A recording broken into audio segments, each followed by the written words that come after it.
Hello, everybody, and welcome, Raiders. Hi, Kat. Thank you for being here, and thank you for raiding. Hello. For those of you who may not know me who are part of the raiding party, I am ThePaladinBelle. I stream D&D a lot on Twitch. I also stream games about mech suits sometimes. I am a halfling lion girl VTuber, and yeah, these are my wonderful players. I'm gonna let them introduce themselves and their characters, starting with Miss Huffy. Hello, I am Miss Huffy. I'll be playing Bronwyn the Dwarf today. We both use she/her pronouns, and you can find me at twitch.tv/Miss Huffy. And if you're interested in seeing any of the new releases for my art before it comes out, you can find me at patreon.com/Miss Huffy. Thank you. And up next, Rob. Hello, everybody. My name is Rugged Sauce. You can find me everywhere on the internet at Rugged Sauce. Today, I'm going to be playing Zephyr. Both he, him pronouns. So, Aerodynasty Warlock fighter, I think, right now. Yeah, I think it's Warlock fighter.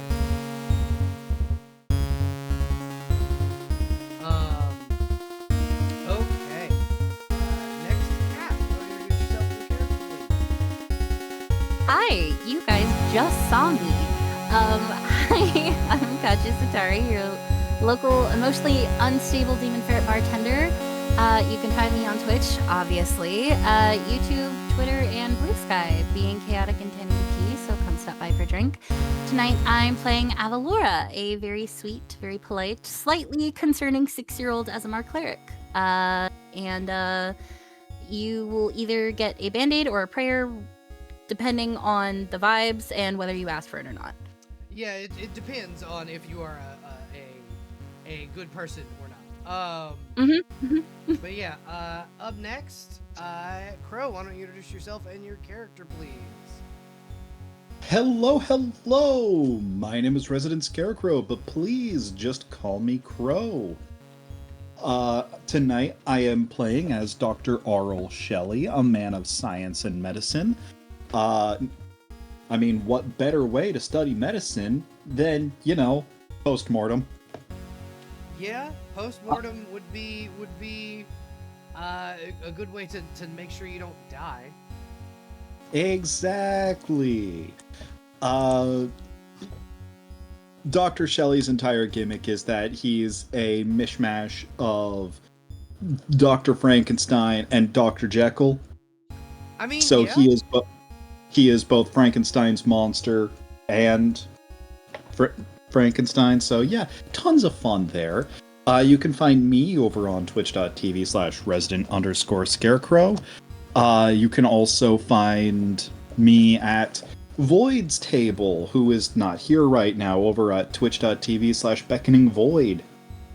So, to me, he seems less like Victor Frankenstein and more like Igor. He has been giving me Igor vibes, I'm not gonna lie. I'd argue he's more Adam Frankenstein, had he been raised properly. Well, yeah, definitely Adam Frankenstein, because you're the monster, but like, also Igor, because you are the necromancer's assistant. That is true. He is the assistant to the necromancer. God, what was Darcy's full name? Darcel Leal? Yeah. I just saw a Jesus thing of postmortem clients won't complain at least. They really won't. So, who would like to give us a recap of what happened last session? Not it. None. Okay, cool. Then none of you get an inspiration point. I'm willing to try. Yeah, this is literally just what you remember. It doesn't have to be accurate. Oh, then yeah. We showed up. We were fighting some necromancers and some flesh golems. Bad vibes there because flesh golems. Come on. Mm-hmm. Have some decorum. Stares at the dead man next to us. They weren't even well-constructed flesh golems. Yeah. Like Darcy. Unlike unlike Shelley. Good God. So it makes our me- necromancer felt a kinship to their necromancer, didn't want to kill the necromancer. We tried diplomacy. Turns out that necromancer was a dickhead. So they had to go. They had to go. And then I had to go. Yep, and then you had to go. I remember everything after that. Okay, go ahead. Oh.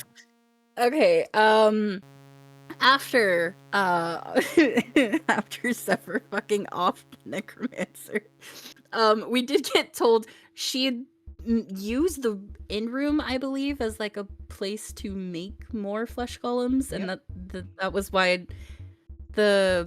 what was his name? Oh my god, no, I loved him. Kurtlemak, yeah. Kurtlemak charged her extra, and then she didn't want to pay it, so he stole it, and that led to everything. He paid us once she was dead, and then Alvor showed up at the inn. We all got some drinks, I believe. I think we were all at the bar counter at least. Yep. I remember that. And then Avalora paid for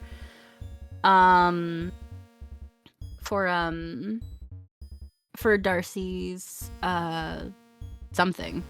I did not write that down. I just remember I paid money for it. Darcy got something from Kurtlemak. I shrug. Kurtlemak also gave a mass to Darcy, give to. Are you talking about Darcy buying a skull from Kurtlemak? I think it was that. I think Yeah, maybe. she bought a skull from Kurtlemak. Okay. Yeah. And then Kurtlemak gave Avalora a mask to give to Bronwyn. Apparently it came from someone's wife who had Darcy's stopped by. Yeah, Darcy's wife, who apparently had been there before us. So Avalora went to go give the mask to Bronwyn, got distracted because Bronwyn was taking care of the bodies, and she's a curious child, so that conversation ended up happening. Actually, I think that's where Avalora showed up. Yeah. We all went back. No, we didn't go back inside because fucking a specific plane jumping motherfucker showed up. Oh, do you mean me? I'm sorry, Damn you mean me? You son of a bitch. Back me up. Yep. So, that led to a very, very fun conversation. I think, what was it? Apparently Kurtlemak owed him money. Oh yeah. So he went inside, and instead of, I think he not only gave money, but, or like got money, but then got his wife to turn Kurtlemak's nose into a clown nose. Yep. And then Bronwyn got the mask after a bit. And then Bronwyn put it on and was able to see things that we all can't normally see. This led to Bronwyn looking out the window, seeing two specific figures, both looking at them.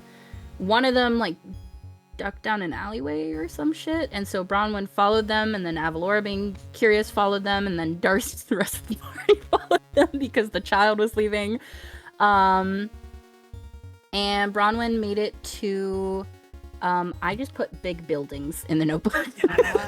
Big building with balcony. Bronwyn made it just beneath the palace. There we go. Yeah, so on the balcony was who Avalora knows as the Nice Lady. And she was missing one of her, I put it as maid servant. I don't know if that was correct or not. So essentially, there is a Grand Duchess that rules this city. She has 6 puppets. They're literal marionettes that follow her. She's missing one. There we go. So that is where the figure led Bronwyn, and then we all caught up, and then we left. We were told by Colonel Mac that the 2 boys we're looking for, which are Avalar's friends, are in a place we were told strictly to not go to. Yep. So now we're going there, and that's everything. Well, you're maybe going. There are some Maybe other going there. There are some other pitches from people. Well, we pan in on the bar run by Kurtlemak, the Dragon's Hearth Tavern, and kind of you guys gathering around a table to discuss where you probably are gonna go next. Indeed. I believe Zephyr had a pitch. Okay. So, I think the pubs here are all broken. How do you break them? They're just they're cursed. This pub crawl is cursed. I have an alternate. An alternate? Yes. An alternate pub crawl? You know where we just were? No. You and I, we took that little detour. Talking wrong. You met the halfling? The temple? Yes. We can go to the temple if you like, but There's I don't booze think there. that they have a whole bar crawl there. They do. Well, they have part of it. They have a stop. No, there is a pub crawl in Moon's Reach. If you Yeah, but just she doesn't go know that down that's like a whole other dimension. Yeah. Yeah. No. I'm talking about to Rugs. You know there's a pub He's- crawl in Moon's Reach. Yeah. You've He's participated. like, well, in it. there is, but that's we'll get to that. There's There's stuff going on here that I think you all should know about, but I don't want to explain it. I feel like I should. be offended. Zephyr. That sounds like a hard sell. He needs some exposition, Trog. Do you need an exposition, Trog? If you're here, Give me one moment. I have to get my good David Bowie shirt. Get the storybook. He's gotta go get the good David Bowie shirt. AKA, I need to make the new Arda token. Oh yeah. Arl leans more closely into the table. What's a David Bowie and who was I hearing? My name is don't Trog, and David Bowie is one There of we the go. greatest artists in the world. Really? With a name like that, I would have thought it would be an archer. I mean, Bowie sounds more like a type of knife, so I'd assume he's more of a hunter. That's Bowie that you're thinking of. See, now that sounds like one of the floaty things out by docks and ports. Listen here, Mhm. bitch.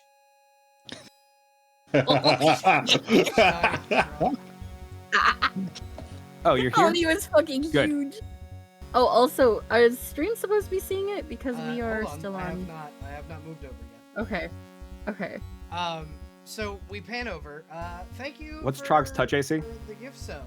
Trog's touch AC. Yeah, thank you. You can go ahead and try and hit him in the face. 14. You land a hit. His AC is not very high. Oh boy. No damage, just still mad Hey about the. now, do you want to be a frog? I'm just saying. People here have my business card. Technology.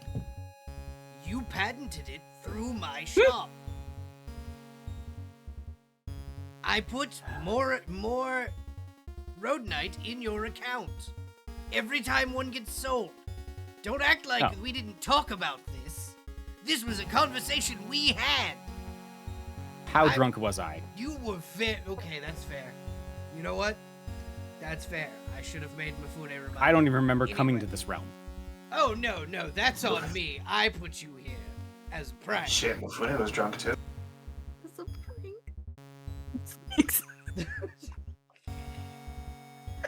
Yeah, It's no, damage now. that was a prank. That I put you here on purpose. That was funny. Oh, Zephyr, my you God. feel the damage that you would have done reverberate into your own arm. He's gonna no-sell it. Okay. Take 6 points of damage. It's fun. Anyway, now what was it that I needed to exposit?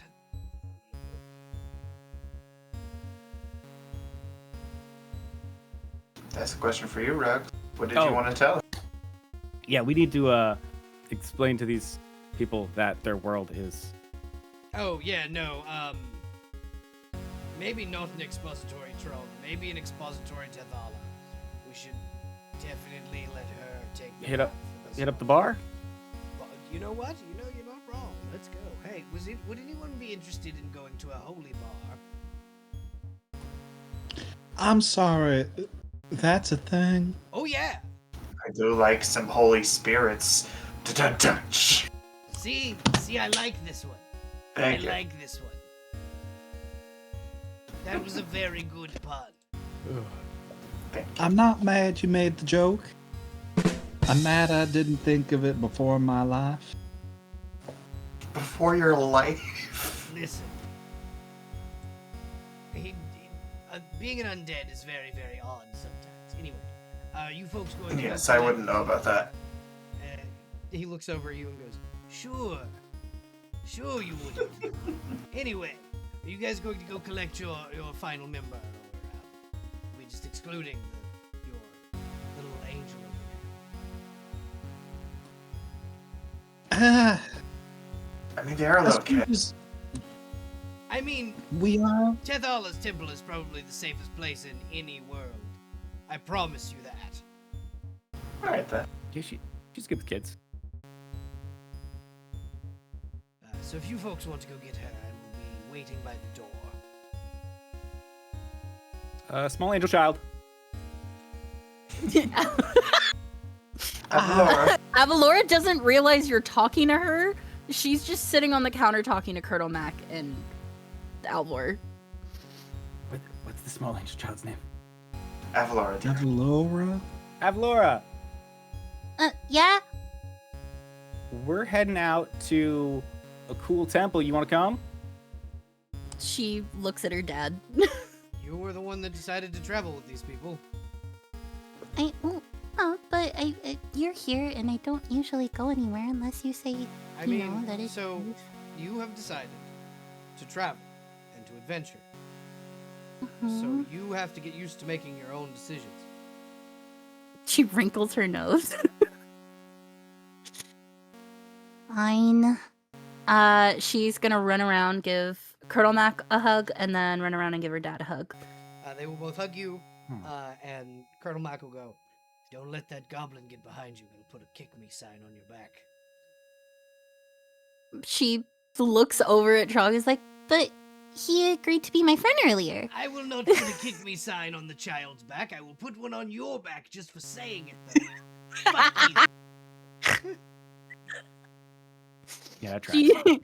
she just waves, hi Trog! Hello. And then we'll skip on over. She is going to jump immediately on Zephyr's back. Okay. Phenomenal. All right, now if everyone will just follow me, and he will Which lead is crazy you. because he's usually the one getting. Yeah, he will lead you out and into the city, and then over toward the Temple of the Moon Goddess. Now, I don't have the uiese map in this particular thing yet because the uiese map is fucking huge. Yeah, I'm so sorry about that. The big maybe bitch I'll got make PNG? maybe I'll make a new PNG at some point. That'll make it easier to post. But if you want to open up the big bitch map in the big bitch file, you absolutely can. I am going to open it for stream. Mm.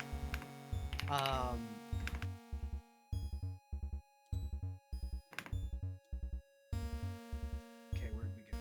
There it is, big bitch. Okay, stream this is my. Oh wait, it's not letting me zoom in.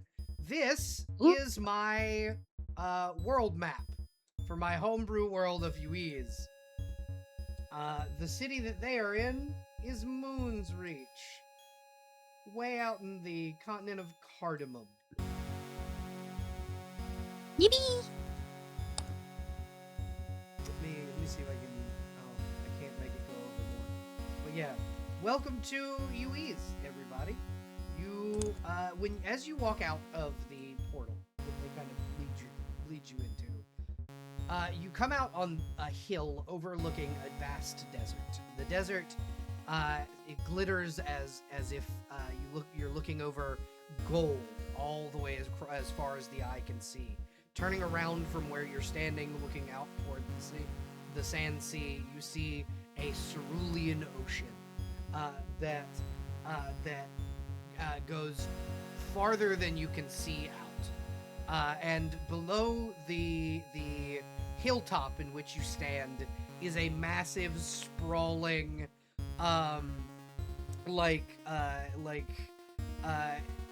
the way that I would describe this city is a desert oasis. It stands as one of the few cities in all of Cardamom, and it has a massive bazaar. It has these beautiful, opulent buildings with like swirl top designed roofs. It is this massive, sprawling city full of kind of people. Normally where you'd see in your standard like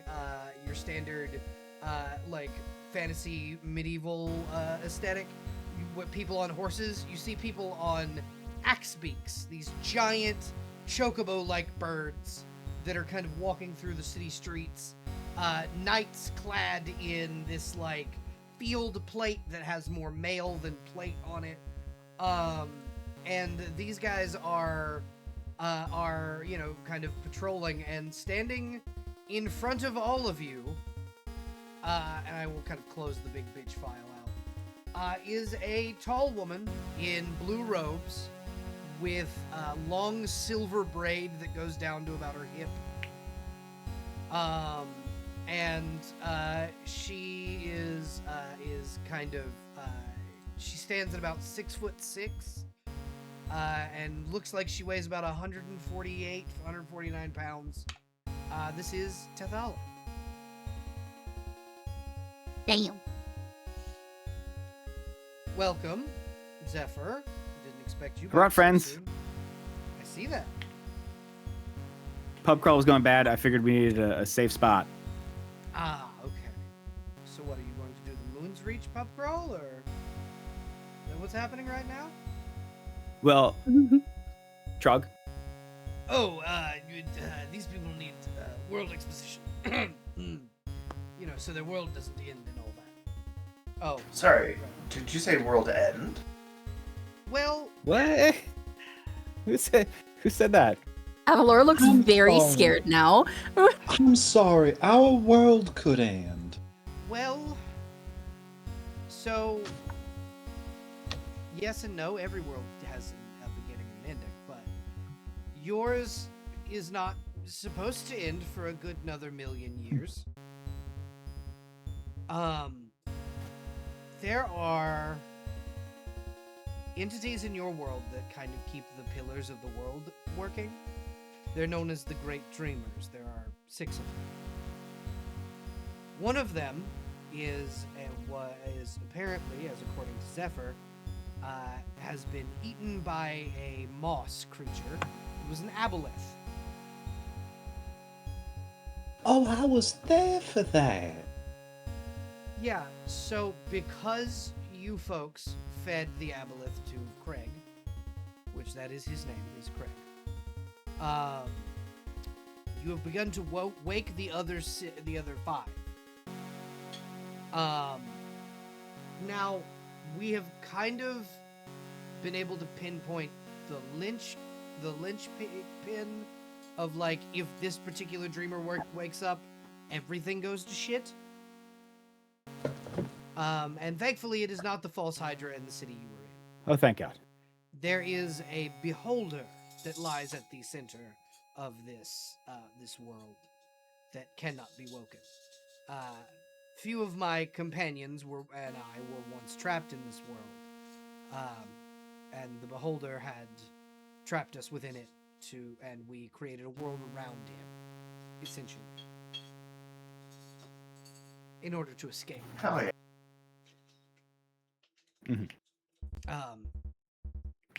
As long as he is not awoken, the world should, in theory, remain intact. Dreamers can be replaced, all but him. Okay, so we just got to find a Okay. sleepy guy. No, you have to. It has to be a certain strength of entity. I do have a new contender to replace the aboleth you killed, though. Okay, that's good. And she will kind of open a map and kind of gesture for all of you to gather around it and go, this, and she'll gesture to an area known as the Palace of the Crystal Princess. There's an elder brain that lies beneath it. If you can put it to sleep, it can become one of the dreamers. Gotcha. And Is that could from here? No, that is within the world of Okay, Tyr, okay. where you are from, or where they're from, rather. Good to know. Good to know. Do any of you who aren't Zephyr have any questions for me? I do. Yes. A lot. Will just any nap do for them? It seems like it's a magical sleep that you require. So, they have to have powerful enough psychic resonance, and they have to be. Their consciousness has to be sealed within a crystal, which I was going to provide at the end of this conversation. That'll be the crux of my question then. Yes. She'll pull out this crystal that looks like it has all of space encapsulated into it. My daughter Sorry, just Andromeda. Jim's face printed on it. Oh, I see. My daughter Andromeda created this. She'll toss it to you. She will carefully catch it and check it out. It's unbreakable. So. Good. The inside of it, when you look at it, it's like looking at the vastness of space. If you look at it too long, you'll go insane. She finds herself staring at it for a while. Hey, no, none of that. Okay. Dr. Shelley was also staring at it, but Yeah. Both of the zombies fucking zombieing out. Baps you with a newspaper. I'm sorry, is there... I'm not gonna lie, this feels a lot more intricate and, dare I say, expansive than the city we were in. Oh. No. Oh, don't worry. I got money for here. Yeah. If you're worried about the pub crawl. Zephyr's got here money. Okay, that's part of why I was worried. I've got a tab. Don't worry. Okay, now I feel like I should be more worried. Well, I've got a tab here, don't worry. Zephyr's from here. Dr. Shelley blinks for a little bit before it fully connects in his brain. Yeah. Alright, well, that makes a bit more sense. Are you wondering why you're no longer in the same forested city you were in? Is that what's going on? It's just a little hot here now that you mention it. You've played. I'm shift. also wondering if I'm also wondering about the semantics of is my physiology, being that I'm not from around here and everything seems, I don't know how to put it, more detailed, is it safe for me to eat and drink around here? Oh yeah. No, you're fine. Yeah. This isn't like the Feywild. Or the realm of the dead that you might be thinking of. Yeah. No, we are not. I mean, I have residency in both of those. No pomegranate seeds for you, I'm afraid.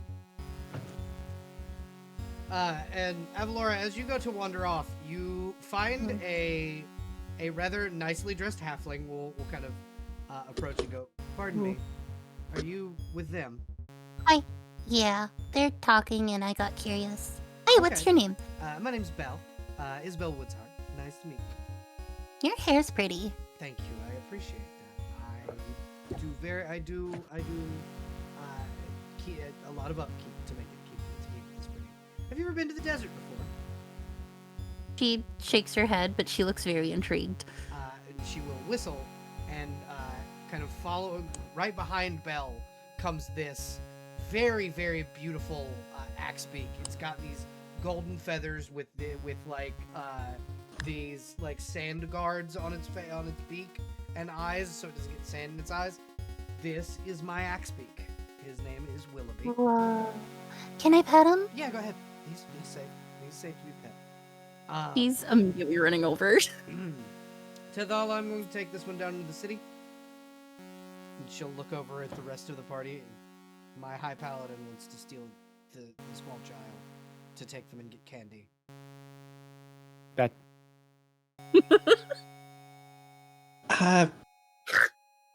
I feel like I should be worried about that. trust There's a me. lot. that's Belle. You just Yeah, met Belle. no. You I have met Belle, and that's why. Listen, Belle gave me She gave me 2 potions of potion. That's because you're an adult. That's true. That's true. I've had way more kids than I'd like to admit. Belle looking over at the giant book that is her family tree. I know more about raising children than basically anyone that I know. The child will be fine, I promise. Points over at the literal god. No, A troll? no, she's still. Tethal will go. No, she still beats me out. Oh, I've had 3. Really? fair enough. I don't know if Bronwyn knows this, but I personally have heard that Trog technically counts. Does that count in this particular head count as well? So Okay. Trog Okay. only counts because Trog was arisen by Yes. Tethal. That's the only reason. These are I was wondering Tethal's if it counted biological for that children particular. She's talking. Gotcha. And I see. And Belle goes. Would anyone else like some rock candy while we're down in the city? What's rock candy? It sounds Belle's nice. Just mark them down reach for yes. Belle will reach into a small bag and pull out 2 sticks of rock candy and hand them to you. They just look like blue crystals on sticks.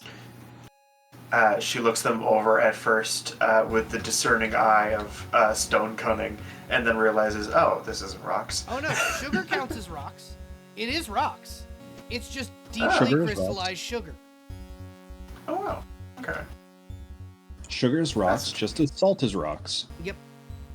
So using Nice. stone cunning, you can deduce that this is superheated sugar that was crystallized through that process. Ah.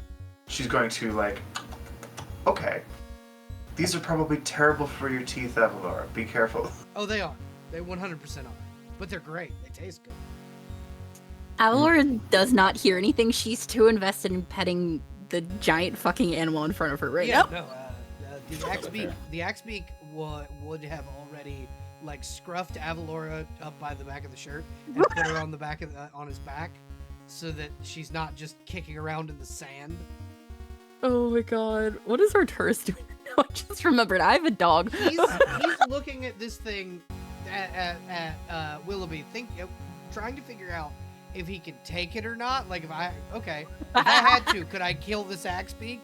And the axe beak just kind of I don't know if anybody here has seen how a Malinois do the Oh chomping. yeah. Fucking this Yeah. axe Yeah. beak will chomp its beak to warn this creature No. Don't do it. No, in fact, you cannot. Oh god, this is great. Yeah, no, Avalor is just fucking giggling and petting it. Oh Jesus. Yeah, she's not hearing a thing the party's saying. Belle will come over and hand her a stick of rock candy. She immediately starts eating it, which is not an often thing. She doesn't eat food from strangers often, but nice lady and pet. So, oh wait, Crunch. Yeah, she looks very scared for a moment. She thinks one of her teeth broke. It's fine. It's fine. It's just crystallized sugar. You're fine. Immediately goes back to happy chomping. And Tethala goes, well, since Belle is likely going to take the child around to all of the candy shops in the city, because there are about as many pubs as there are candy shops, here, and she'll hand each of you a bright pink coin.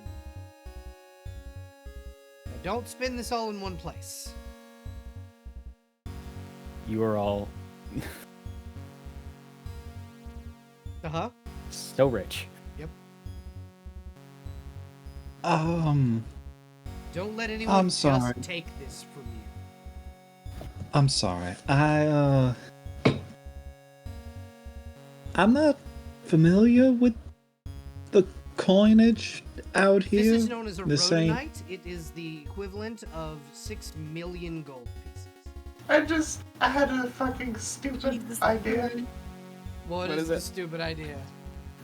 So it's an idea for like when Tethala's like, don't let this get stolen, and instead of like doing whatever any other rogue would do and just like hiding it in her boot or whatever, she fucking puts on her mask so that her skeletal hand appears, sticks the coin in between the gaps in the bones, and then takes the mask off to see if it hides the Yeah, it magic works. coin.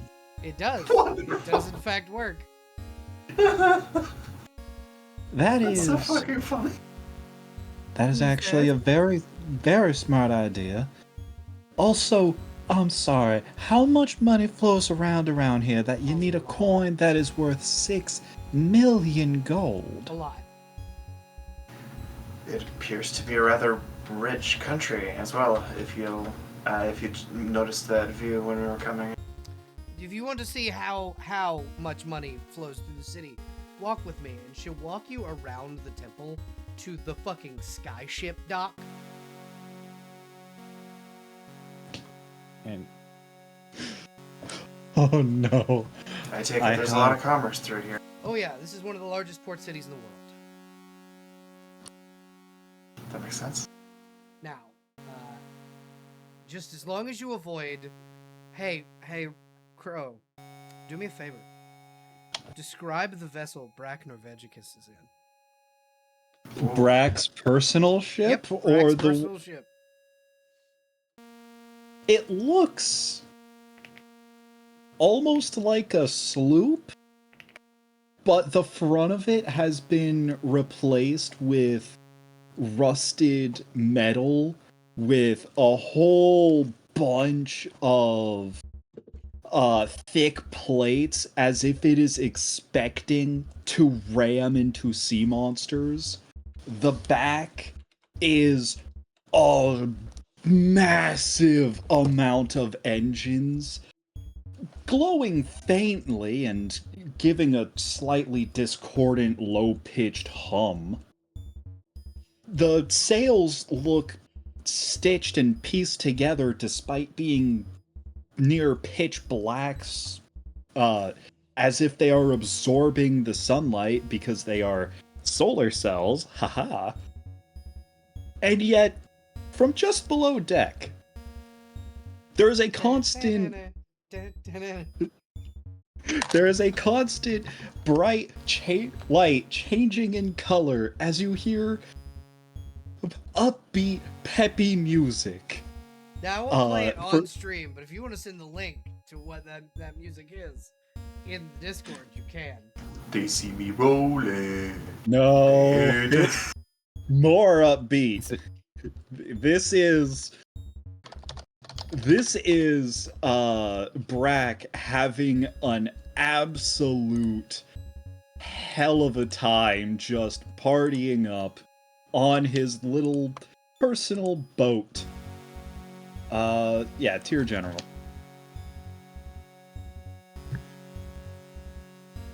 And here I Oh was my thinking, fucking god! I knew it.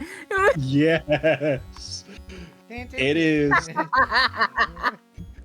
It is just caramel dancing, blasting out of this Oh no. very sketchy sloop. Just avoid that ship and the man that's on it.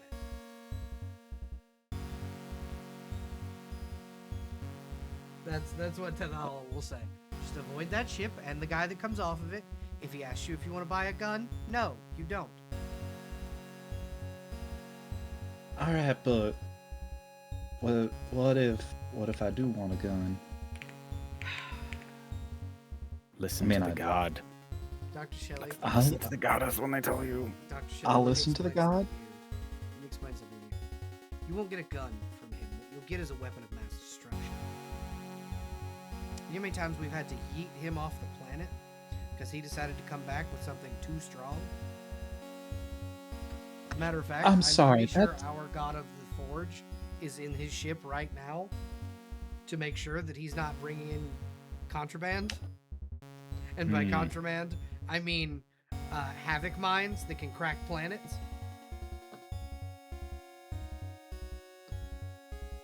How much does one of those I'm go? sorry, that's a thing you have to I'm sure I worry can about afford it. from people. Just him. I could see that being considered contraband, yeah? Just him. It's just him. And sometimes Trump. Well, good thing you don't have any rats who are making weapons of mass destruction. Oh no, there's a nice woman down in the Dragonlands who makes weapons of mass destruction that are useful, like giant mech suits and anti-material weapons. Did you say Mexicans? Yes. You're Amazing. telling me that's not the next logical conclusion? Well, the last thing I had her working on, or sorry, not the last thing I had her working on, the last thing I was doing math for her was that I could make an ooze that is just chain over and over again and making it like extra heavy. That's fucking wonderful. Zephyr, speaking of the thing that you've just posted, you feel from behind you two very large arms pick you up in a hug. As you turn around, it is Lord Alexander Greymane. Oh, my boyfriend. He goes, "Where the fuck have you been?" Blame Trog, first off. Now, for everybody else, what you see is a 9.5 foot tall, 700-pound monster of a man. Dark gray skin, tattoos going down the front of his head and face. He is a beast. Oh, that is a very big man. Zephyr The is cute twinks always get the hot 5'6" and like 110 pounds. Why did the cute twinks always get the hot Goliaths? Well, Maybe Goliaths have 'Cause I like put out. a size king thing. I'm sorry, did you just say because I put out? Okay. First and foremost, that was not even why we started dating. Secondly, it's because we attract them. It's not that we go out and seek twinks. We just tend to attract twinks. And twinks are Twink really That's true. hard. I saw him and I said, I'm gonna climb that mountain. And then he did.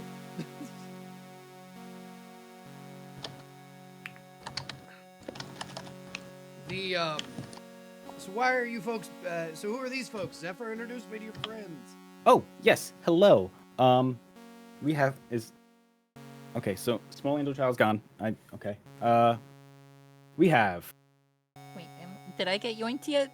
Not yet. You haven't Okay. taken Okay. off yet. Belle's still Okay, first up, Bella's still mounting got- Willoughby so she can take you down into the city. Small Angel Child, Avalora, She perks up. waves. Is she still on the Yeah, beast? you're still on the back of the axe beak. Yeah, she perks up, looks over, goes, "Hi." Avalora, what you see is a giant. A literal giant. She I mean, it's so tall. just Then we blinks have for a moment, is like, whoa. Hello. Hi, you look like you give really good hugs. Oh, I do. he does. We have Oh god. Bronwyn. Hello. Our Bronwyn is Definitely a normal dwarf. yeah. I don't think I need to I'm say a dwarf, scout it's kind of by an obvious profession. Oh, Bronwyn Yeager. Scout, And that's she's me. going to extend her hand. he will shake your hand. I may have need of your services one day. Ah, If you need Truly. someone shot in the throat, this is I may definitely need your use of your services one day. why would you need the uses of a scout? What is your profession, if you don't mind my asking? I'm a warlord. Oh, I see. She doesn't quite know how to react to that because she doesn't know the politics of this particular world. So that may or may not be a good thing. But I think also a fun thing that might stand out to this gentleman is that her last name happens to be a continent on this planet. Jaeger. Yeah. You wouldn't happen to be from my homeland, would you? I don't know. Where's... I mean, I doubt it. The continent of Jaeger, where the giants live. Oh, afraid not. Sorry about that. That's okay. And who else do we have here today? We have the doctor. What are you a doctor Hi of? there, pleasure to meet you. What are you a doctor of? Dr. Shelley. Looks you up. Yes. Medical professional. Doctor as in, stitch people back together when they get injured. Oh, Unfortunately, I'm... Good. Everyone needs a good surgeon. Thank you. Now, I will admit, all my methods are, compared to some of the more magically imbued methods, a little lackluster. But that's also kind of because of, well, you look understanding enough. That's because I've been brought back and put back together a couple times. I wondered No why you connection to stunk the of death. divines left. Come again? I wondered why you stunk of death. Does that mean I have to put my perfume back on? And Zephyr will just wave that away. Prestidigitate? I Thank got you, Zephyr. So Zephyr, you would know that the reason that it's particularly bad for Lord Greymane is that Lord Greymane is a werewolf. Is it what? A werewolf. Ah. Did Zephyr? Say what? I was gonna say, did Zephyr know that? Yes. Oh, Zephyr would be Ah. well acquainted with the fact that he's a werewolf. Gotcha. I mean, yeah, he is kind of a.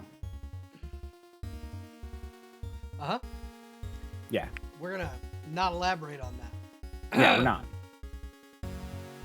But yeah, Now it's Lord- Child in the room. We're good. Lord Greymane kind of looks over and goes, well, it is good to meet you all.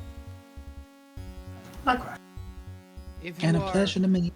if you are coming down into the city, I invite you to the Greymane Tap House. It is the largest bar in the city. Being that you are friends of Zephyr, you drink for free. Really? Oh god, they're gonna get There'll be a lot of that here. I'm sorry, how popular are you, Zephyr? I mean, he is a baron. Oh, yeah. I'm sorry, you're a baron. Well, The other two Not- barons are also in the city. are they? You've met the other two, or at least one of the other two. Yes, they are in the I city. mean, Mifune and Gort are both meeting within my tap house. Oh, incredible. Then yeah, you'll get to meet my fellow parents. And Fellow. and with that, Belle will kind of go. I'm gonna go ahead and head down into the city. You folks catch up when you can. And she will spur the axe beak, and it will go, "Arr!" and then head down into the city. Yeah, no, this thing it's a giant fucking bird. And it starts running down to the city, and Belle will just kind of go, "So, Avalora, where are you from?" She just shrugs. I don't know. So you do know the name of the city you used to live in. It's called Solaria.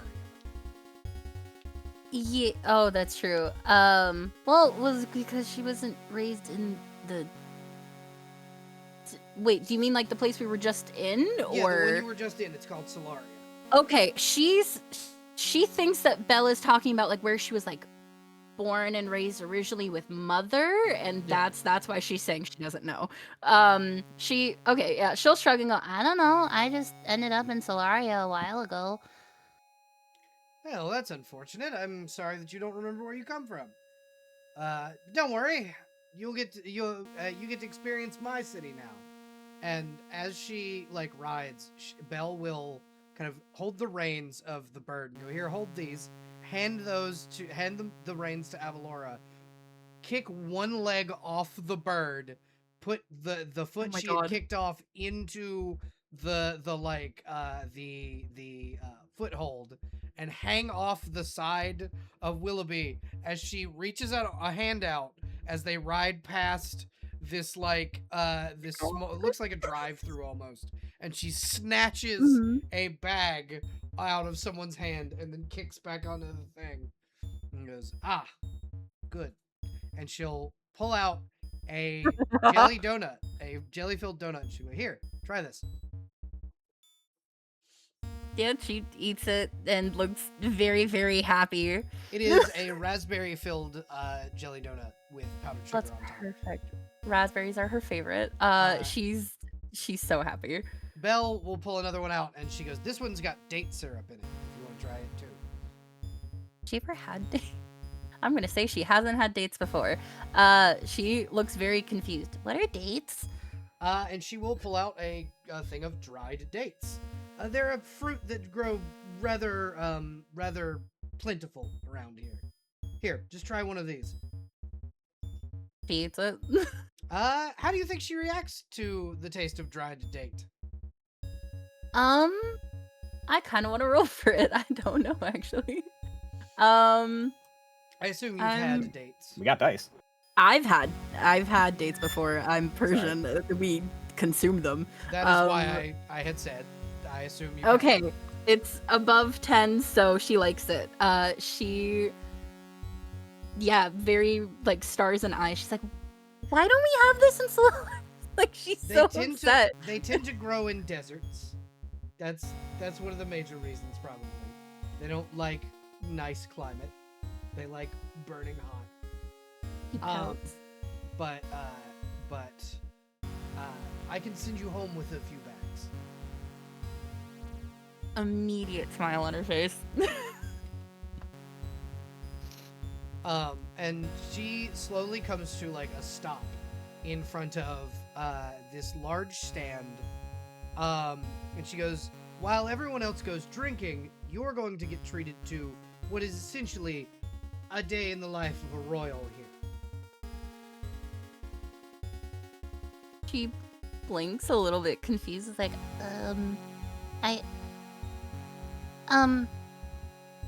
actually, question: how much has Alvor taught her about royals? Well, a lot, because you kind of have to know the royalty, because they tend to come through his bar a lot.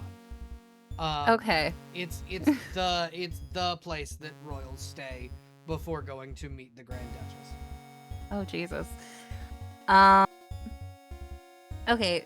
She'll blink confused because at first she's like, oh yeah, I know about royals, but then she's like, wait, no, I only know about the ones in our area. And so after a moment, she's like, What is there a difference between the royals here and where I'm from? Probably.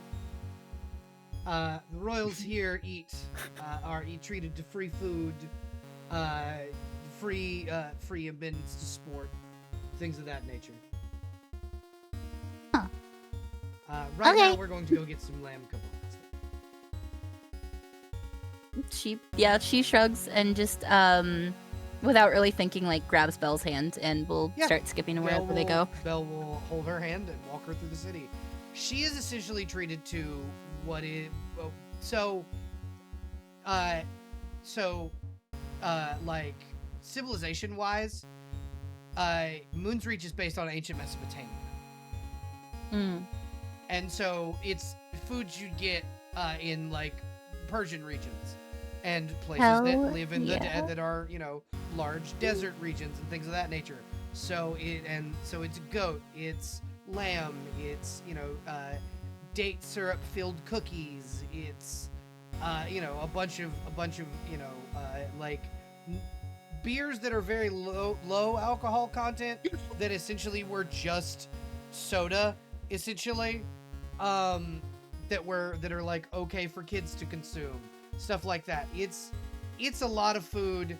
There's spectacles where she gets to go see people doing javelin tossing and shot put and track and these like dragon jousts and things of that nature. Holy shit. Yeah. No, she's treated like a royal because that's what Belle is. Jesus Belle is royalty. Christ. In this area, Belle is the High Paladin, which is the highest rank you can get in Moon's Reach. She's essentially God. queen here. What the fuck? Uh-huh. And that's kind of the day that Avalora goes through. Panning over to the rest of the crew, though, the first place you arrive is the Greymane Tap House, which is a massive 4-story bar with this big glass swirl roof that's like made of stained glass and like these beautiful like gossamer like beams of sunlight come down and light the place in different like colors of light and whatnot. And there are dragonborn behind the bar serving all kinds of alcohol and food. And there are red dragonborn that are using their fire breath to like cook in front of people and use, and doing stuff for show. And it's this beautiful bar. And Greymane goes, and you three will drink for free. Eat, drink, and be merry within my tap house. Thank you. That's mighty kind of you. Sitting at a table in the back corner of the bar, I need Holly and Crow to describe Mifune and Gort. You may go in whichever order. Does Zephyr have true vision, true sight, something like that? Am I Yes. recalling that? Yes, while in Okay. uiese he does. Because Okay, as good. How of would you right like to now, go? Zephyr, you have your full suite of powers. Oh, incredible. Would you like to go first, Crow? Sure, yeah. Alright. Gort is very simple. Picture a suit of armor. Now make it very big. Now make it thicker metal and very heavy. Congratulations, that's what Gort looks like. He is an orcish individual. He's tall, strong, definitely determined, but for some reason, he just really likes being completely covered in metal. And so as he sits at the table with one of his fellow barons, he has a, nice solid flagon. It's a standard sized flagon, and he holds it like it's a smaller cup with a long straw going into the vents of his helmet that he uses to drink. I'm sending Gort to the tier general. Yes, please. I was just looking for that. Found him. Thank you. And here's Mifune's. I will definitely be doing a redo for her, because she also looks a little bit different than... And probably has so many more sticks. So Yes, many more. not only more sticks, but technically more tails, I guess. So the rating for her tails initially was about the number of souls she had absorbed, but given that she essentially runs the soul market now, that would be too many. So now it's just, yeah, I was gonna say, so now it's mostly just the powerful ones. One notable thing that you would notice now that you have your true sight back, she has one less than before, as if she were using one of those souls for something. But everyone else sees a white-haired human with essentially Gohan's training gear from Dragon Ball. She carries a ton of sticks of various different haunted appearances, and anybody who's particularly sensitive to like ghosts and stuff would probably see quite a lot of shit going on around her. Yeah. So, Dr. Shelley, you could see how haunted Mifune is. I think you're one of the people who can just see exactly how spooky Mifune actually is. He just stares and then slowly turns to look at Zephyr. Just, I'm sorry. That's one of the other barons. The one with enough haunting that they'd probably be considered their own afterlife. Yes. They are someone's a lot of people's afterlife. Yes, that would be yeah. My old Mifune party the and- Soul Stitcher is her name, her title. I guess roommates. And they were roommates. Oh my god, they were roommates.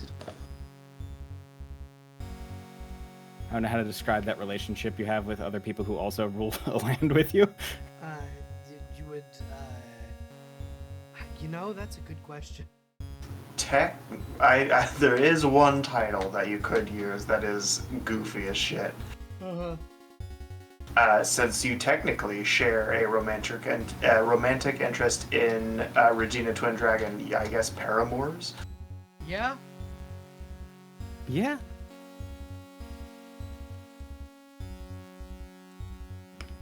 I don't know about romantic, you know what I mean. Yeah, no. Zephyr and Mifune, I think, both date Regina Twin Dragon. Yeah. And it's speaking of, yet another Goliath figure. Yet another Goliath figure. Yeah, you guys happened to get here on the calendar day of the Moonrise Festival. So That's pretty yes, cool. Regina is here, standing at the bar, demanding that they make more fucking food. Please describe Regina Twin Dragon.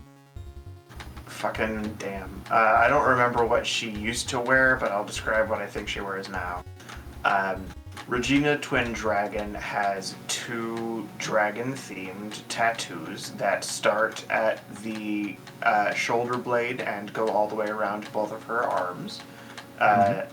She is massive, of course. I feel like she had just black hair, but by now it would probably have a couple of white streaks in it. She is technically immortal by this standard, as far as I'm aware. Yep. But she is not without her. She has certainly aged since she has begun her adventures. She now wears a big, heavy, leather coat that you might expect on sort of a dock worker, and a tricorn hat that that supports a bun of hair that is kind of tied back. I will say she also probably has the golden feather of a cockatrice in her hat, because of the fact that she is the naval commandant of Moon's Reach. Wonderful. Nice. That's good to know. She is also basically the pirate queen. Not basically, she is. If you I thought try she to was. do, Yeah. if you try to do piracy in her waters without her permission, congratulations. You're having a piracy Yeah. done on you. Yar har fiddle dee dee. She's ridiculously strong. But Oh yeah, she is.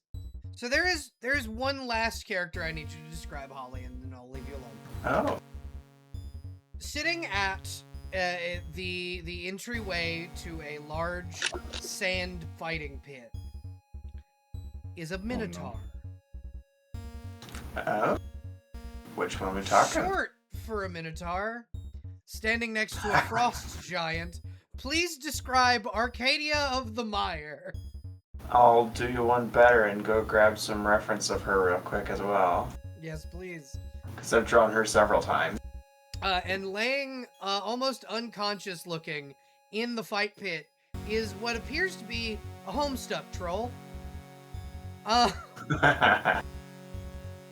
What a way to describe him. Yep. No, it is once again recently had his ass kicked Midas. So the Minotaur, small for a Minotaur, but definitely bigger than most medium creatures, stands with longhorn style horns that go in either direction with a golden band on one of them that radiates magical energy. Her pattern is like that of chocolate milk that has not yet been fully mixed, like it is still all swirly and stuff like that in her fur. She carries around a albino alligator named Ghost, and depending on the type of fight pit they have, she might be carrying a big fuck off hammer. Oh yeah, no, this is a you fight with your weapons kind of Oh, yeah. fight pit. And Midas Yeah, was the one she's- you were fighting, so Then yeah, she's got a big fuck off hammer, and depending on the state of the fight, one of her arms might have been replaced with ruby. yep. You also she also currently holds the World Heavyweight Championship of the Crucible, which I will get an Wonderful. image of what that belt looks like. Not today. You're gonna step into the Crucible, Now, motherfucker. Now, Ruggs, you will probably recognize this belt. It is my favorite world championship of all time. Oh. It is the big gold belt. Yeah. That's what I. Yeah. That is what is kind of strapped around Arcadia's waist. Anybody want to go? Fuck it. And it's You'd be like, oh, mhm. don't. Don't do it. You don't want to go. Somebody, what you guys know, what you guys do see is someone shove Arcadia from behind into the fight pit and jump in after her. It is one of Greymane's sons. Oh. Yep.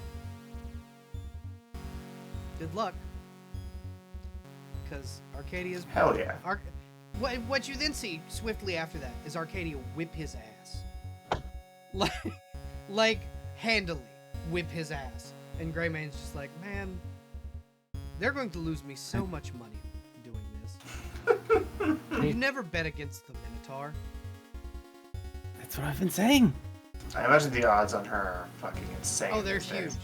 They're massive. And it's the Lord Greymane will kind of walk everybody up to the bar and go. So, how brave are all of you? Relatively, I'd say. Unafraid of death, but smart enough to know not to step into that fight pit against the Minotaur. Good to know. Purple Worm.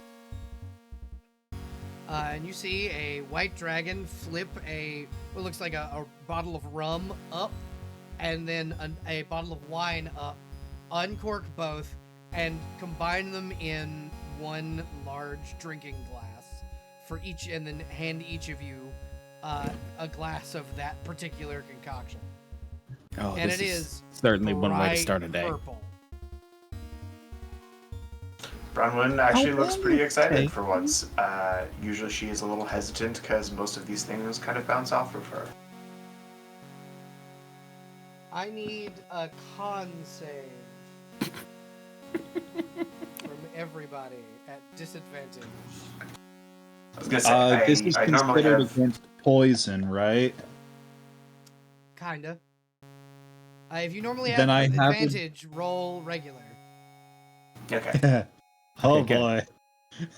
Oh boy.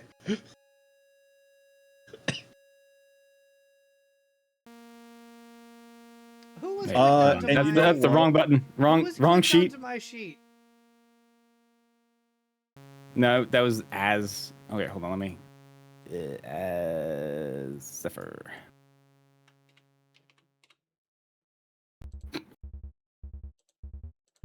I might have to also use one of my skills. My drinking buddies are here. Your drinking buddies are here. Oh, that's Um, right. Mifune and Gort, I'm are also- you also drinking? Sure. Shit. You Gort did hear Purple has Worm. his- Gort's not drinking purple worm for one reason. Uh-huh. What is that? Because he'll end The up in the la- fight pit again. He does. Well, he kind of does want to end up in the fight pit, but the Shit, last that would be a time fucking fight to see, actually. the last time he drank purple worm poison, he fell off a roof into horse shit. I remember. So I'm also gonna use a knowledge from a past life. So You can't use I'm sorry, what are you knowledge from saying, past life on this. I can't. No, you cannot. This is alcohol. And you're not being poisoned. Oh no. So Dr. You're Shelley, right, and this also doesn't use a skill. Fuck. Dr. Shelley and Zephyr, y'all are both fucked up. Like Zephyr, you haven't been this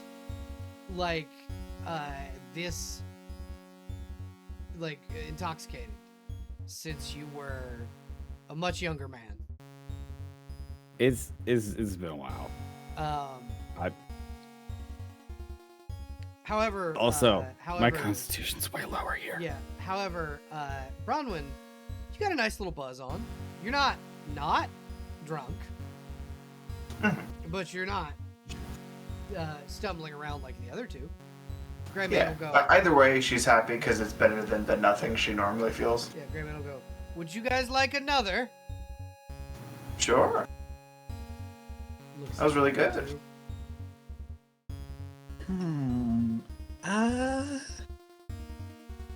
I feel like Let's do it. If you don't want any, Doctor, you can tap out. First round of the pub crawl, and you're already tapping. That's fine.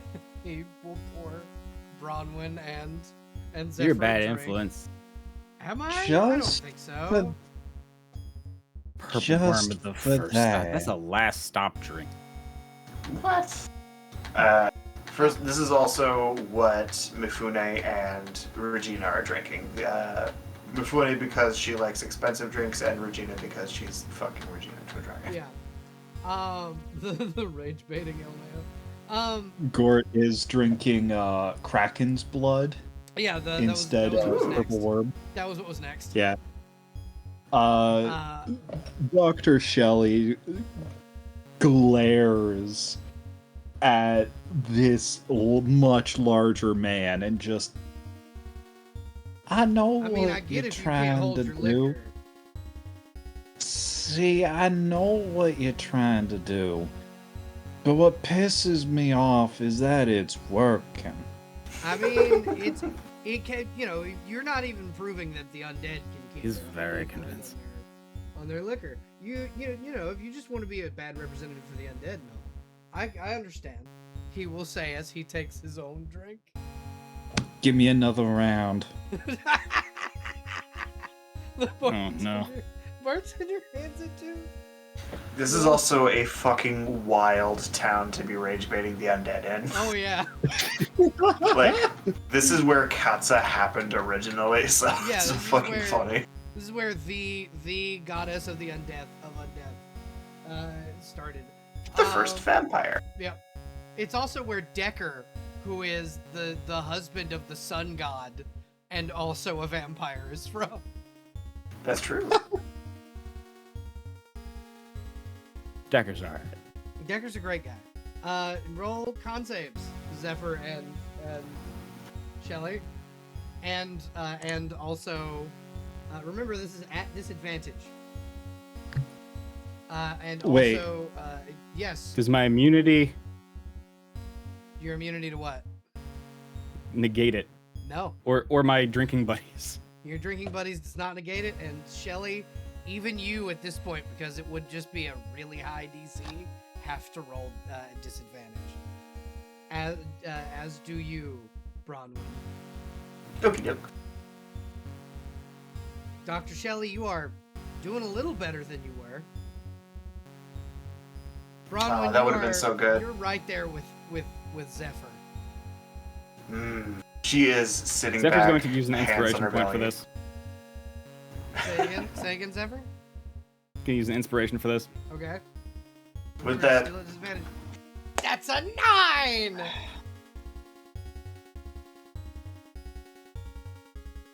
Alright. I think you guys can handle Brendan that. is sitting back, very happily enjoying this particular feeling. If you guys can handle that, then you should probably be able to handle this.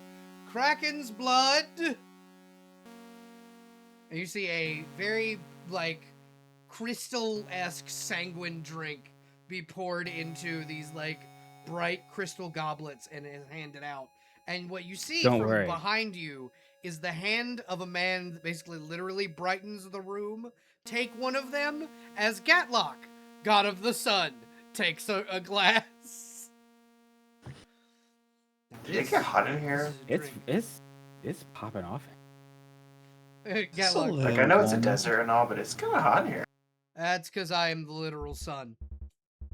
Downs his Oh. drink Like, and Oh. leaves. And he's just gonna make a cool breeze because he can do that again now. Yep. Downs his drink and leaves. So you guys are gonna roll con saves, and then we're gonna pan over to Avalora and see what Avalora's doing. Ooh. Wait, is this one at All of these- advantage or All of disadvantage? these are at disadvantage. I have Oof. literal drinking feats that don't work here. This is so You sad. guys, y'all are so. And you see Lord Greyman go, "Oh yeah, y'all are doing great. Just wait till we get to the other bars." We pan over to Avalora. Avalora, where you are right now is this massive butterfly sanctuary. It is a glass domed building with stained glass with these big beautiful butterfly murals on the walls, and throughout the entirety of the building are these butterflies. And the thing that Belle will say is, all right, now I need you to be very careful because we are going to go see what is considered the queen of all moths. He is like bouncing on her heels. And so you see kind of behind a large waterfall, these big luminous wings spread out. And what you see is essentially Mothra from the Godzilla franchise. Oh, motherfucker. This massive bioluminescent moth kind of Holy flutters shit. its wings and takes off and like lands and is just like looking at Avalora and Belle, and Belle just kind of holds her hand out and pets Mothra's like face and goes, "Come on, just be careful. We don't want to anger her husband." She very cautiously approaches and then will hold her hand out, very very Mothra like, just presses I her don't want to hand- say her scared, head- but her head into your hand. she just melts and starts just patting. And Belle will go, "Do you want to see what her husband looks like? Yeah. Do you like dragons?" I love dragons. So she will. And she pulls out from her bag, she pulls out a fucking dragon stuffing. Wonderful. She will walk over and she will gesture down this like massive cliffside, and laying curled up is this massive wingless dragon. Godzilla, Yep. my boy. She goes, "That Whoa. is the giant moth's husband." If he's a dragon, where are his wings? See, he's a sea dragon. See the gills? He can't fly, but he can move at Mach speed underwater. What's Mach speed? Fast enough to break the sound barrier. You know when dragons fly really fast and it makes a loud boom noise? Mm-hmm. That's called Mach speed. It's one very large boom as it breaks the sound barrier. Oh. He can make 5 of those because he can move at Mach 5. Can I pet him too? No, not today. Aw. From the look of him, he doesn't seem He to be. pouts. He looked. He like opens one eye, huffs real big, and then goes back to sleep. Yeah, no, I think we should stay away from him for the day. Ooh. She pouts but nods. We can go see the dragon sanctuary though. Yeah, immediately has distracted her crew. And she will She's take her nodding. to the dragon sanctuary, which is a sanctuary where they hatch dragon hatchlings. So there are just baby dragons all over the place in this large terrarium style building. Oh my god. Yeah, and Belle will take her around and let her like pet dragons and like get on the back of an ancient pink dragon who is the head of the sanctuary. Oh my god. Yeah, she's having the fucking time of her life. What the fuck? Yeah, no, absolutely. This city is wild. This is what happens when you go to Moon's Reach. One day, you guys might be able to transfer from Tier to uiese after you've done all of the cool shit in Tier. And then you will reset, except for Zephyr, to level 1 Oh my god. and Pathfinder. Oh, Jesus.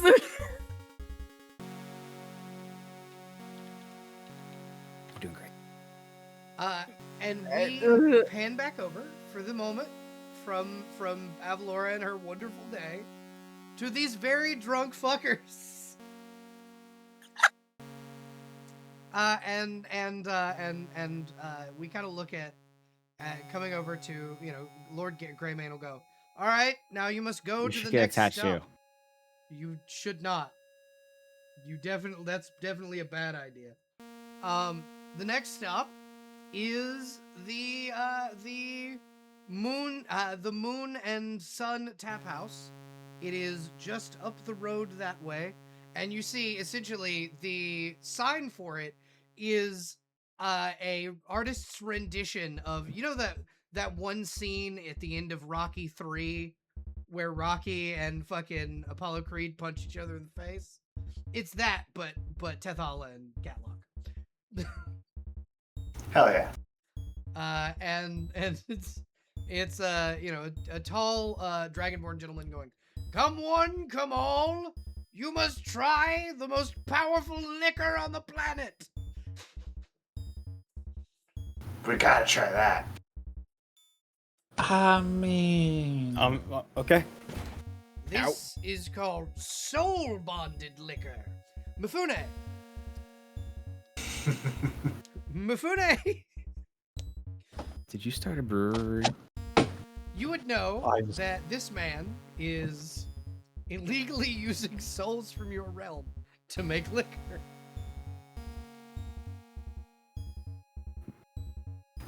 She's disguised, right? Yeah, at the moment. She's gonna go and try one. Okay. Who else is trying soul bonded liquor? I think Bronwyn probably would give it a shot too. Why not? Zephyr, Gort, and or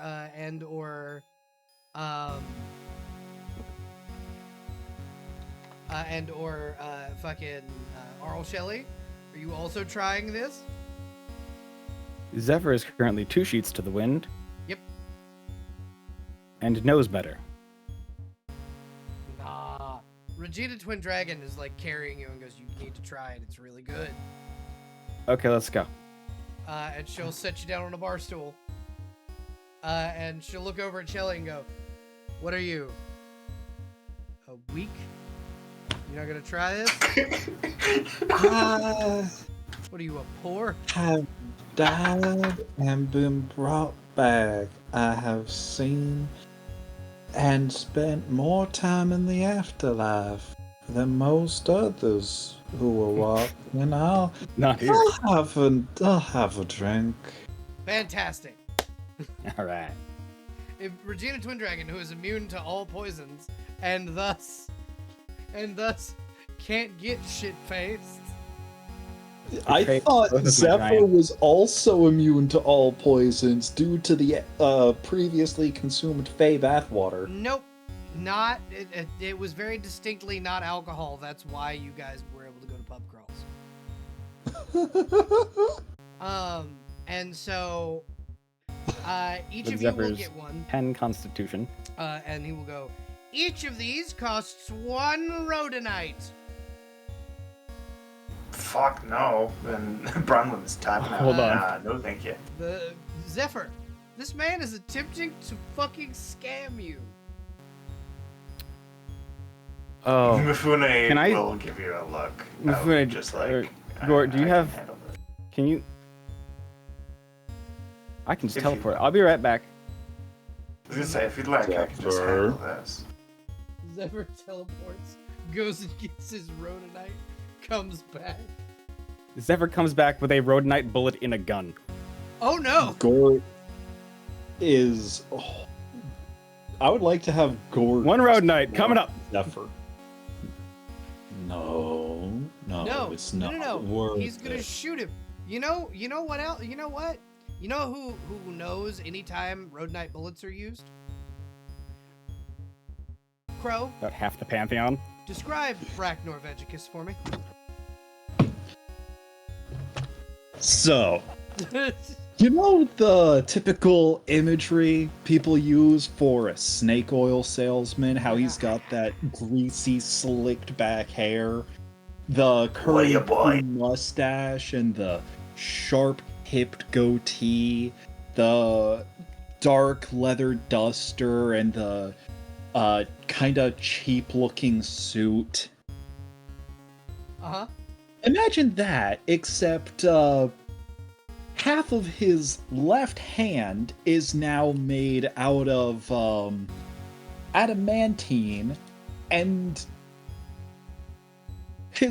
both hand, Uh-huh.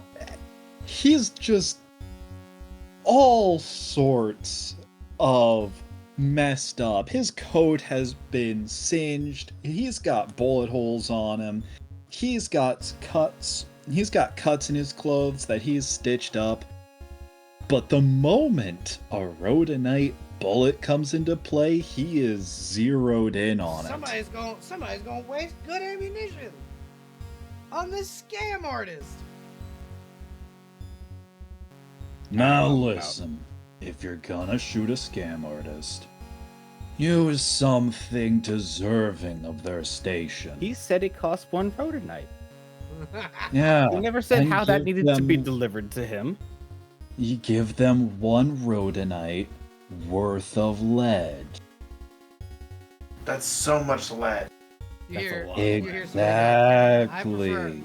you hear somebody in the back go, I prefer God's caliber. Cots. Fucking 45.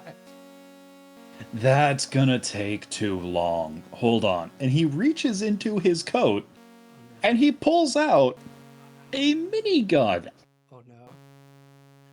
I forgot I gave Who owns this establishment? You hear in the back of the establishment. Ah, ha, ha, ah, ha. I told you, bitch. I told you not to try and sell it for rhodonite, you dumb motherfucker. Ha! Now. Trog owns this establishment. Oh, then we're good. You absolutely can turn this man into Swiss cheese. But I am gonna need that bullet from you. Shoot me with it, I don't care. I just need the bullet from you. Mufune is meanwhile going to say something along the lines of, well, I was going to ask him a question, but I guess he doesn't have to be alive for that. I would rather like to be alive. How about this? I'll give you a discount. 100 platinum, and they're yours. Takes a lot to extract these and turn them into liquor. Yeah. How'd you do it? Well, first I had to go and sneak into the soul realm, right? And that's a hard thing to do. The person who runs it is quite vigilant. So I had to be under the cover of darkness and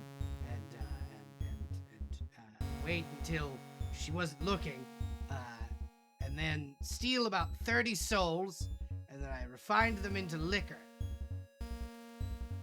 30 souls. And a clipboard appears in her hand and she writes that down. Okay. Oh shit! Good to know. I fucked up, haven't I? I have just self-reported to the person that I stole from, haven't I? Shit. She does not explain herself, but she does give a go-ahead gesture to Zephyr. Zephyr and Brock. Thank you all for watching. This is the cameo episode. Hey, welcome to uiese. We've got plenty of rememberable faces.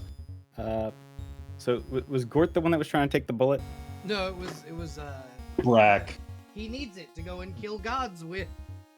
Oh no. Brack, I'm trying to kill the gods of my homeworld, Norvegicus. Only one that gets to shoot these is me, sorry. Oh, that's no fun. I mean, Brack does technically own 6 of them. Yeah. And he plans on making a minigun that uses them. I think Zephyr's got 10. Yeah, Zephyr has 10 and 2 shotgun shells. And they all have Orchid's name on them. Oh yeah. Speaking of Zephyr, Neck. in the back Don't. of this bar sits a tall blue tiefling woman, that's distinctly winter themed. Mifune, you get the idea. That's probably how he stole those souls from you. Let me see if I can find a perfect GIF react. Because she's certainly staring daggers. This bitch won't die. Have an eye. Zephyr, Gort, Mifune. Orchid is in fact in the back of the bar. I'm trying to find the right GIF Me too. because So, Kat, for Mhm. information, who Orchid is.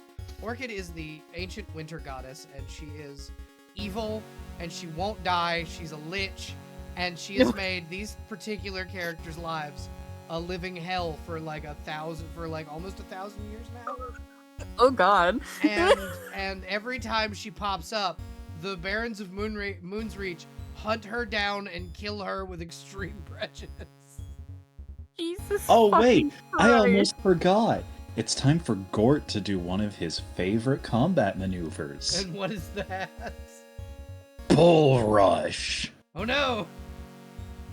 I mean, it's technically improved Bull Rush because, you know.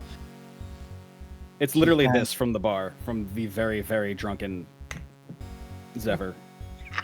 The second he sees Orchid. Bam!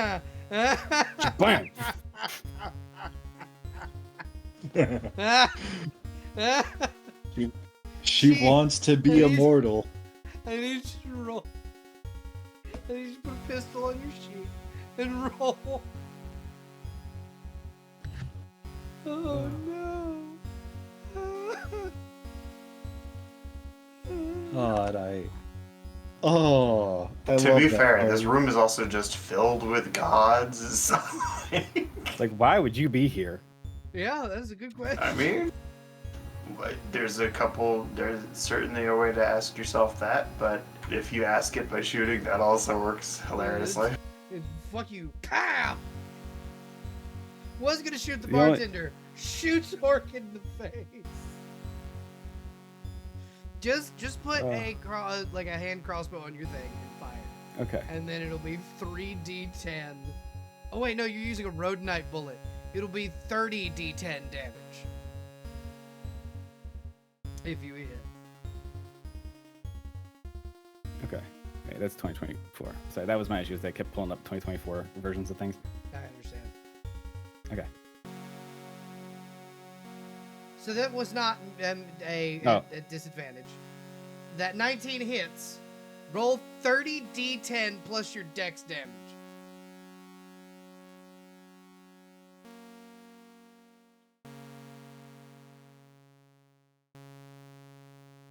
Oh yeah. It's,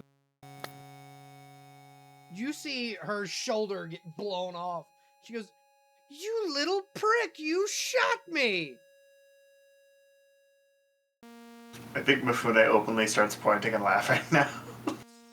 Is this about the time the Bull, The Bull Rush hits, yeah. next? Yeah, it's literally right then that it's the diesel locomotive song by Alan Jackson. The oh, you got a freight train, baby. Was diesel locomotive. And it's fucking Mifune probably watching this, and Trog kind of comes up and goes, "Does anyone want to try the drink though? It is actually really good." I'm shit. Mifune does. Fantastic. I got peer pressured by She'll drink a us. pirate queen, so obviously. Yeah, let's drink a Trog soul, will take shall we? one. Trog will take one. Gort, you want Zephyr to took try a level this? in fighter for this person, so. Yeah. Gort, you want to try this? Dr. Shelley, would you like In a to bit, like one? little busy. And he is currently just wham, wham, wham, wham, repeatedly punching Orchid in the face. This is fucking Gort and Orchid? Yeah, well, it's that, except instead of it being Hulk, it's Loki. Yeah.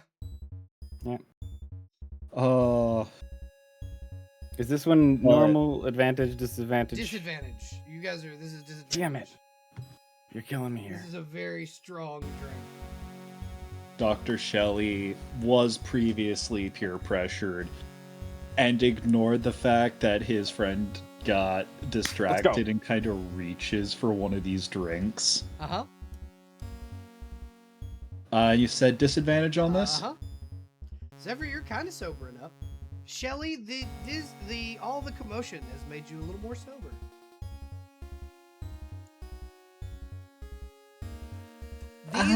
These taste kind of like pomegranates. I'm not gonna lie, that is delicious, but also incredibly foreboding.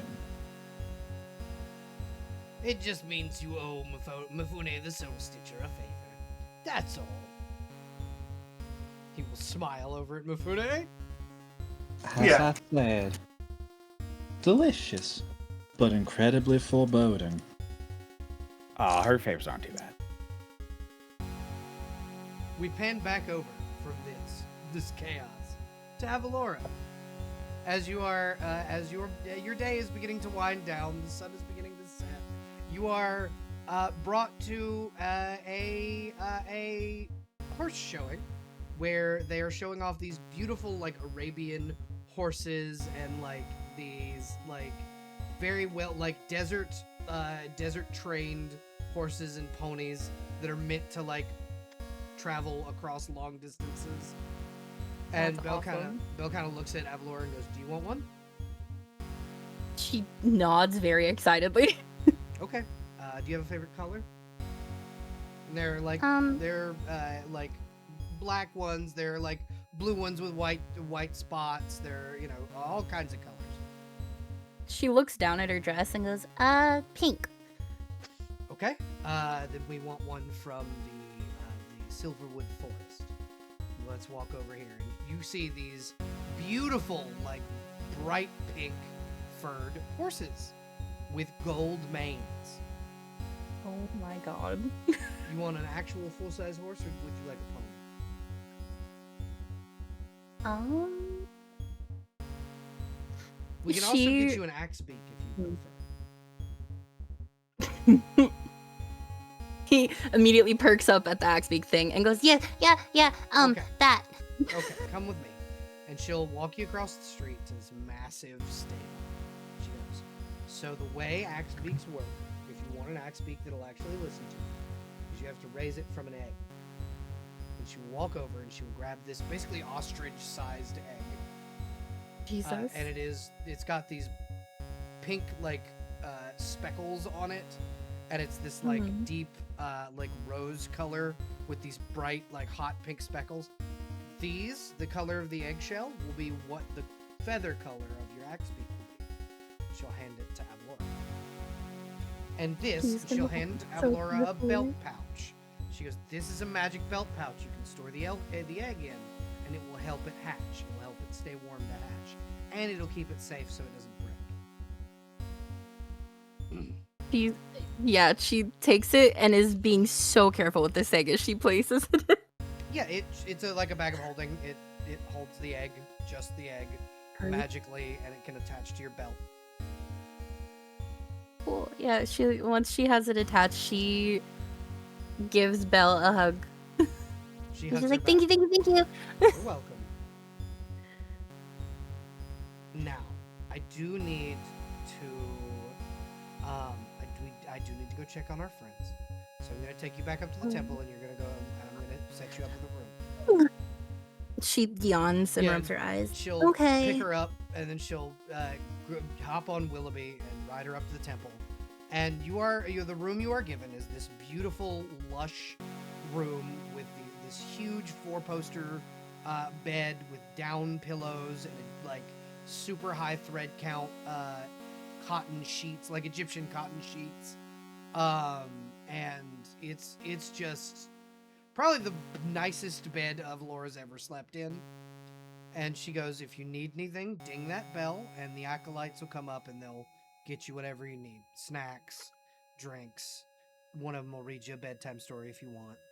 There's plenty of books in the library. I feel like Avalora's like half or like almost completely asleep when they enter the room, so she just nods very sleepily. Yeah. And she is tucked in and placed in the bed, and then Belle leaves to go find the rest of these chuckle fucks. And then the child is conked out. Phenomenal.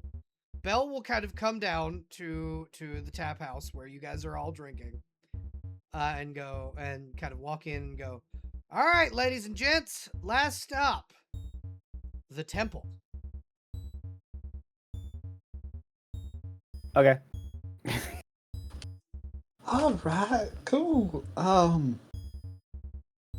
pub crawls usually this lively round here? Oh yeah, what happened? What did I miss? Violence? Orchid came back. Where? Orchid gone. Where? Pull sword. Fucking. Gore care of it. holds Y'all Too killed late. her the without now me? headless. You fucking assholes! You're supposed to tell me when she comes back. Fuck it. And Orchid getting spawn camped is so fucking funny. It's on site. Oh, it is. It, as a matter of fact, is. And Belle will lead you guys up to the temple and go, your little friend Avalora is asleep in one of the rooms. You guys will also be set up with rooms before the end of the night. Have any of you had what's known as God's blood rum? Can't say that I No, have. but that sounds Which god? delicious. This one was from. This one is from Titanus. Ooh, good vintage. Yeah. We also technically have some from Gatlock, but it's a little spicy. That's what happens when you eat the concentrated drink of the concentrated power of the sun. It's just a Sunny D bottle, isn't it? I was gonna say, it's just... Just slowly pulls it out. Now listen. I was gonna make a Sunny D joke as well, but I Yeah, was the wrong we character. We also have tacos. Purple stuff. You guys are hungry. Also have what? Tacos. If you're hungry. Tacos. It's a Tuesday.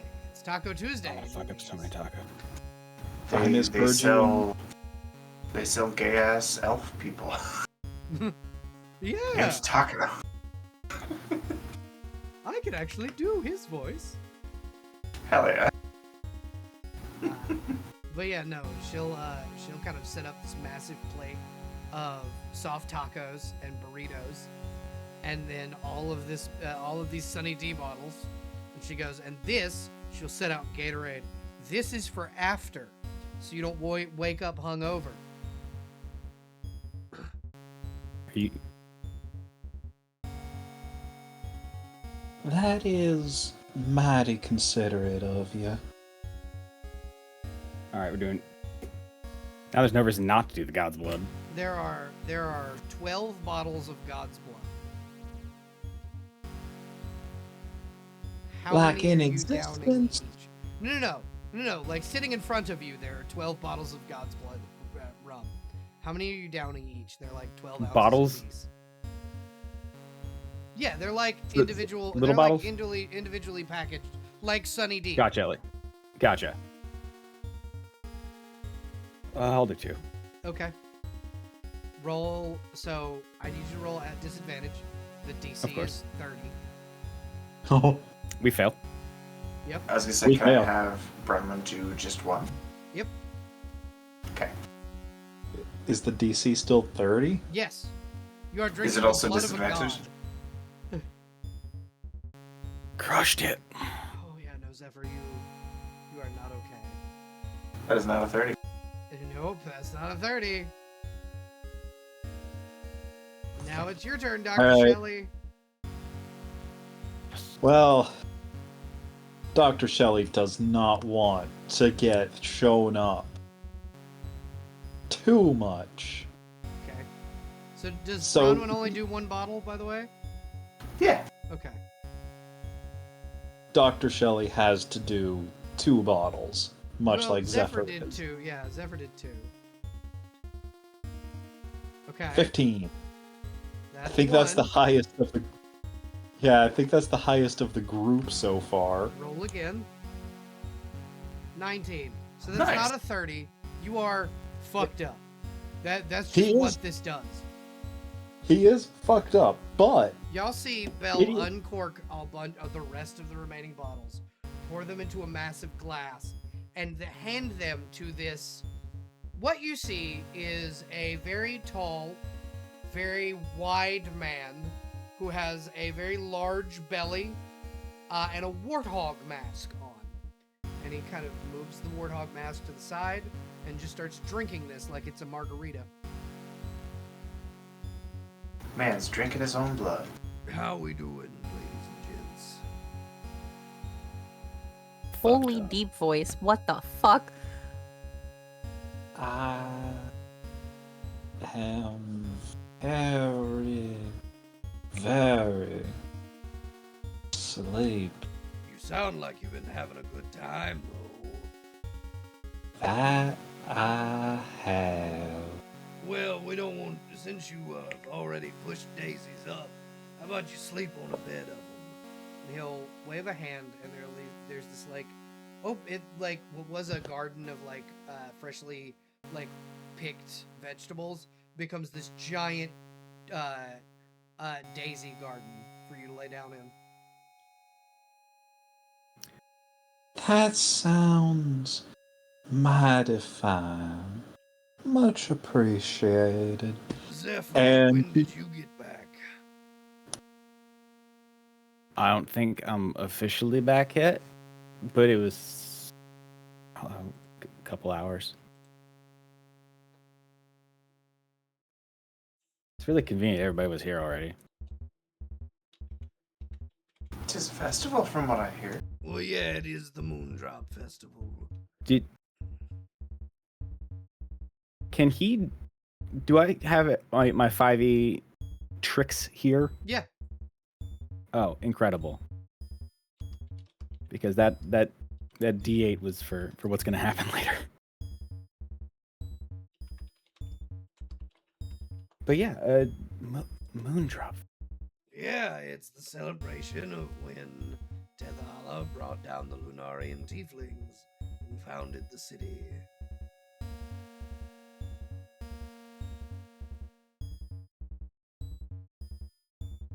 After the defeat of Malakar and his Elithid.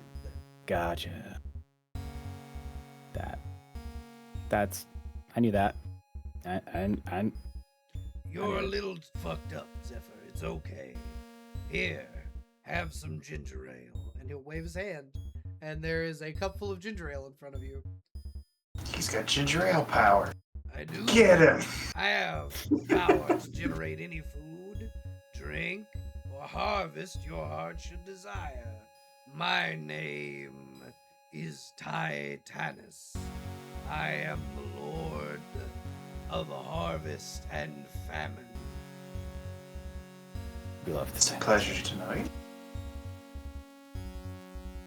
It is a pleasure to know you as well, child of the stone. I think she smiles at that. Now, there are beds that have been laid out for you. Except Zephyr, we have opened up your favorite spot on the floor. It is cold. Yes. It's over there in the marble section. And I will be back for that.